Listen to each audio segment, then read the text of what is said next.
আশা করছি সবাই ভালো আছেন এবং সুস্থ আছেন। আমি এখন অফিসের দিকে যাচ্ছি, আর আজকে যে বিষয়টা নিয়ে আপনাদের সাথে ডিসকাস করবো সেটা খুবই ইম্পর্টেন্ট একটা জিনিস।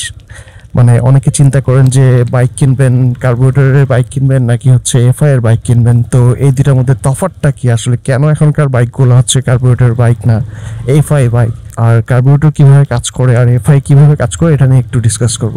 এখনকার যে বাইকগুলো, এগুলোতে কার্বোরেটর দেখা যায় না। এগুলো যদি 100 সিসি বা 125 সিসির বাইক না হয়, 125 সিসির মধ্যে এখন আমি দেখতেছি যে মানে এফআই ইউজ করা হচ্ছে।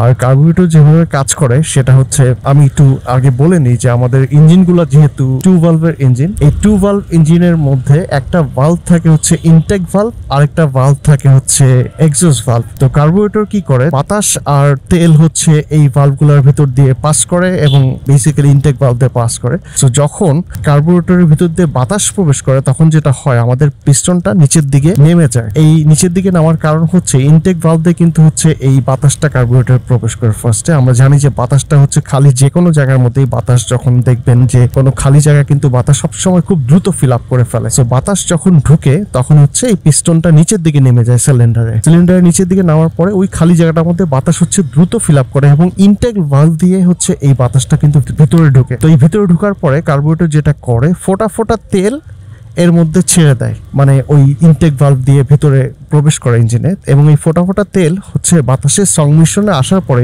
ভেঙে যায়। ভেঙে যাওয়ার পরে মানে মোটামুটি বলতে পারেন যে ইঞ্জেক্টরে তো যেমন একটা ইঞ্জেকশন করে খুব দ্রুত গতিতে, এরকম না, বাট এটা ভেঙে যায়। ফোটা ফোটা তেলগুলো অনেকগুলা ডিফারেন্ট কণাতে আর কি পরিণত হয় এবং পরে যেটা হয় যে ইনটেক ভালভটা বন্ধ হয়ে যায়। তো ওই বন্ধ হওয়ার সময়টায় ইগনিশন স্পার্ক প্লাগটা যেটা করে, যে স্পার্ক করে এবং স্পার্ক করার পরে ওখানে একটা বিস্ফোরণ হয় এবং এভাবেই হচ্ছে ইঞ্জিনটা আর কি বেসিক্যালি কাজ করে, বা এই লুপটাই আর কি বেসিক্যালি হয় ইঞ্জিনের ভিতরে এবং বাইক তখন সামনের দিকে আগায়। এই স্পার্কটা হওয়ার পরে, এই বিস্ফোরণটা হওয়ার পরে যেটা হয়, এক্সস্ট যেই ভালভটা আছে, এক্সস্ট ভালভ দিয়ে তখন হচ্ছে যে গ্যাসটা সেটা বিস্ফোরণের পরে বের হয়ে যায়, বের হয়ে হচ্ছে এই সাইলেন্সার দিয়ে বের হয়ে চলে যায়।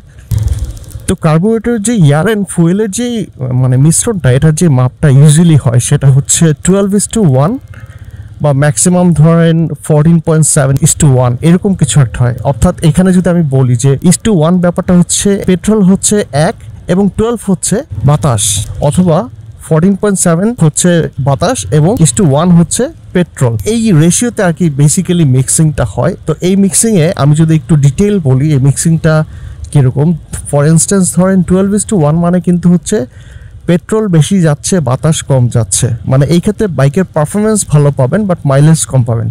আবার যখন 14.7:1 হবে তখন দেখেন যে 14 ভাগ হচ্ছে এখানে কিন্তু বাতাস, আর হচ্ছে 1 ভাগ হচ্ছে তেল, মানে 1 হচ্ছে পেট্রোল। তাহলে কিন্তু আপনার এখানে আপনি ম্যাক্সিমাম মাইলেজটা পাবেন বাট পারফরমেন্সটা কম পাবেন।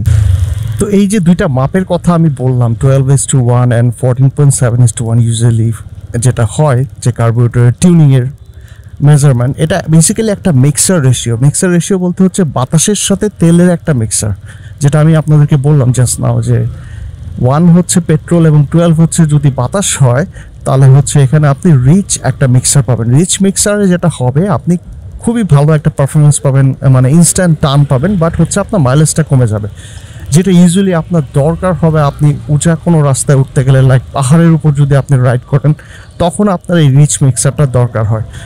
আর যেটা আমি বললাম যে 14.7 যদি বাতাসের রেশিওটা হয় এবং 1 যদি হয় পেট্রোলের রেশিওটা, সেক্ষেত্রে আপনি কিন্তু মাইলেজটা পাবেন বেশি এবং পারফরমেন্সটা কম পাবেন, ইনস্ট্যান্ট রেডি পিক আপটা কম পাবেন। এই ক্ষেত্রে আপনি যদি দেখেন যে আপনি যদি হাইওয়েতে কনস্ট্যান্ট একটা স্পিডে চলবেন, সেই ক্ষেত্রে কিন্তু আপনার এইটাকে বলে হচ্ছে লিন মিক্সার। এই লিন মিক্সারটা কিন্তু তখন আপনার বেশি দরকার হবে, কারণ আপনি মাইলেজটা বেশি পাচ্ছেন। সো এরকম পাহাড়ি রাস্তায় উঠতে গেলে আপনার রিচ মিক্সার লাগবে এবং লিন মিক্সার লাগবে হচ্ছে আপনি যদি মাইলেজ বা হাইওয়েতে যদি চালান, মাইলেজ ভালো পেতে চান, তখন আপনার এই লিন মিক্সারটা লাগবে। তো আশা করছি এই দুইটা ব্যাপার আপনাদের কাছে ক্লিয়ার হয়ে গেছে। তো কার্বোরেটরের দুইটা নাট থাকে, আমরা জানি যে একটা এয়ারের নাট আর একটা হচ্ছে ফুয়েলের নাট। এই দুইটা কিন্তু হচ্ছে আমরা টিউন করে এই মিক্সারগুলো সেট করি এবং ওই অনুযায়ী আমরা আমাদের বাইকের পারফরমেন্সটা সেট করি, যেটার উপর বেস করে আমরা ধরেন আমি যদি পাহাড়ে যেতে চাই তাহলে হচ্ছে আমি হাই পারফরমেন্স টিউনটা করে নিই, যেটা হচ্ছে আমি বললাম রিচ মিক্সার। বা আমি যদি হাইওয়েতে একটা ভালো মাইলেজ পেতে চাই বা সিটিতেও আমি ভালো মাইলেজ পেতে চাই, তখন কিন্তু আমি যেটা করি সেটা হচ্ছে আমি লিন মিক্সারটা করে নিই। কিন্তু দেখেন এখানে কিন্তু আমার আসলে কোনো না কোনো একটা অপশনে যেতে হচ্ছে, মানে আমার আইদার হচ্ছে রিচ বা হচ্ছে লিন। তো সেই ক্ষেত্রে আমি এবার এফআইয়ের কথাতে আসি যে এইটা হচ্ছে কার্বোরেটরের একটা লিমিটেশন। তো এখন যদি আমি এফআইএ চলে আসি, এফআইএ কিন্তু হচ্ছে মানে একটা ফুয়েল ইনজেকশন সিস্টেম ব্যবহার করা হয়, যেখানে হচ্ছে আমরা ইউজুয়ালি যেটা জানি যে ইনজেকশন যেমন হচ্ছে ইনজেকশনে পানি ভরে ছিটালে যেরকম খুব দ্রুত পানি খুব ছোট ছোট দানা আকারে ছিটা যায়, এরকম হচ্ছে ফুয়েল ইনজেকশন সিস্টেমটা হচ্ছে বেসিক্যালি সেম। তো এই সিস্টেমের সাথে যেটা হয়, ইসিইউ নামক একটা হচ্ছে কন্ট্রোলার থাকে বাইকে, যেটা হচ্ছে বিভিন্ন সেন্সর এই ইসিইউর সাথে যুক্ত থাকে।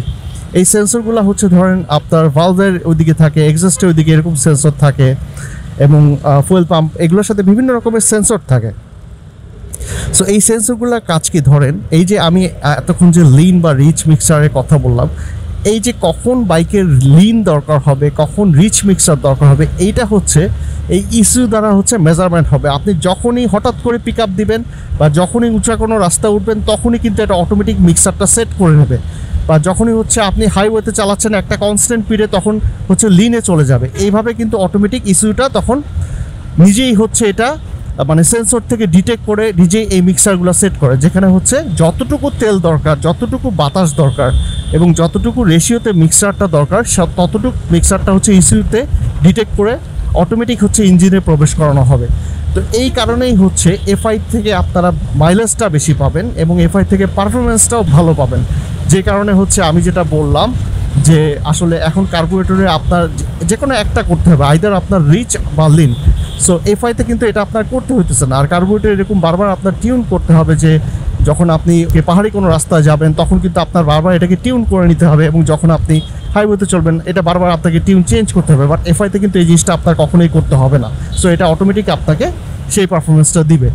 আর আমি একটু কস্টিংয়ের কথা যদি বলি, এই এফআই সিস্টেমটার যেই মেনটেনেন্স কস্ট, এটা কিন্তু আসলে ইউজুয়ালি সব গ্যারেজে আপনারা পাবেন না। দেখবেন যে এফআইটা ক্লিন করতে হয়, মানে বাংলাদেশের তেলের যে অবস্থা, সেই তেলের অবস্থার কারণে মানে এফআইতে অনেক সময় কি বলবো, মানে ইনজেকশনে অনেক সময় ফুয়েল ইনজেক্টর অনেক সময় ময়লা জমে, যেটা গাড়িতে হয়, প্রাইভেট কারের মধ্যে এই ময়লাগুলো জমে।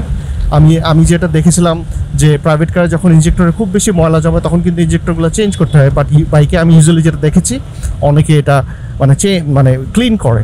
সো এই যে ক্লিনারটা, ফুয়েল ইনজেকশন ক্লিনারটা, সেটা কিন্তু সব জায়গায় অ্যাভেলেবল না এবং অনেকে এটার কাজও জানে না। সো এখানে কিন্তু মানে একটা জিনিসের সাথে অনেক কিছু রিলেটেড, লাইক সেন্সরগুলো রিলেটেড, অ্যান্ড দেন হচ্ছে ফুয়েল পাম্পকে হচ্ছে ওইভাবে পাম্প করানো হয়, যতটুকু হচ্ছে মিক্সার দরকার ওইভাবে পাম্প করে মিক্সারটা সেট করা হয়। সো একটা ফুয়েল পাম্পও কিন্তু অনেক কস্টলি। সো এফআই সিস্টেমে ডেফিনেটলি একটা ফুয়েল পাম্পও লাগে, এবং একটা ফুয়েল পাম্প, এই যে আমি আমার এই বাইকটার কথা যদি বলি, মানে 8 থেকে 12,000 টাকা আমি যতটুকু শুনছি লোকাল মার্কেট বা যেটাই বলেন শোরুম থেকে নিতে গেলে। তো সেই হিসেবে এইটার যে মেইনটেনেন্স কস্টটা এফআই সিস্টেমে, সেটা কিন্তু কম্পেয়ারিং উইথ কার্বোরেটর সিস্টেম অনেকাংশেই বেশি, যেখানে কার্বোরেটর খুব সহজেই রিপেয়ার করা যায় এবং কার্বোরেটর কিন্তু অনেকেই দেখবেন যে এটার কাজ জানে, এবং এটার যে পার্টসগুলো ভিতরে, ইভেন ইফ ভিতরে যে কার্বোরেটরের যে ভিতরে পার্টসগুলো, সেগুলো আলাদা আলাদাভাবে পাওয়া যায়। মানে একটা কার্বোরেটর যদি একবার নষ্টও হয়ে যায়, সেটাকেও আপনি চাইলে রিপেয়ার করে নিতে পারবেন। তো কার্বোরেটরের ব্যাপারটা এরকম, সো লো মেনটেনেন্স আর কি। বাট এফআই এর ক্ষেত্রে এমন না যে এই জিনিসটা বারবার নষ্ট হয়। আপনি যদি ভালো মতো মেনটেন করে এফআইটা চালান, মানে আপনার বাইকটা চালান, এফআই এর যে মানে আপনি ধরেন যে বাজে জায়গা থেকে যদি তেল না নেন এবং রেগুলার যদি হচ্ছে আপনার সার্ভিসিং করান, তাহলে কিন্তু আপনার এফআইটাও ভালো থাকবে। এবং ফুয়েল পাম্পের কথা যেটা আমি বললাম, আপনি যদি ফুয়েল পাম্পে অনেকের দেখেছি আমি ফুয়েল পাম্প নষ্ট হয়ে যায়, এর কারণ হচ্ছে ট্যাঙ্কিতে পর্যাপ্ত পরিমাণ তেল থাকে না, তখন পাম্পে বাতাস ঢুকে যায়, ওরকম পাম্পটা হচ্ছে কয়েলটা গরম হয়ে যায়, তখন নষ্ট হয়ে যেতে পারে। সো এটাই আর কি। তো আজকে আশা করি আমি যেই কম্প্যারিজনটা দেখালাম যে কেন কার্বোরেটরের বদলে এখন বাইকগুলোতে ফুয়েল ইনজেক্টর ব্যবহার করা হচ্ছে, এই বিষয়টা আপনাদের কাছে ক্লিয়ার হচ্ছে। আমি মোটামুটি অফিসের দিকে চলে আসছি, আজকের ভিডিওটা এখানেই শেষ করছি। আশা করছি আমার ভিডিওগুলো আপনাদের ভালো লাগছে। Thank you so much for watching my videos.